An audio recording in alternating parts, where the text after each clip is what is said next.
શું કરે છો એ? આ હા, એ શું કરે છે? વાડી બનાવી. વાડી બનાવી? હા, શું ઉગાડ્યું એમાં?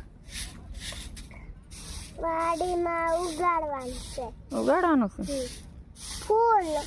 ફૂલ ઉગાડ્યા? હા, ઉગાડવાનું છે. હમ.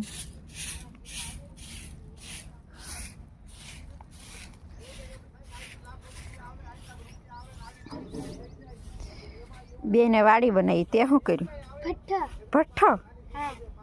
અરે વાહ, હજી તો ઈંટું પાડવાનું ચાલુ લાગે ને. હા. આ બધું શું છે? કઈ? આ બધું? આ બધું? હા. આ રાત છે, આ ગીરી છે, આ માટી છે, આ રેતી છે. ઈંટું પાડવામાં એટલી બધી વસ્તુ જોઈ? હા. ક્યારે પાકશે ભઠ્ઠો? કાલ. કાલ? અરે વાહ.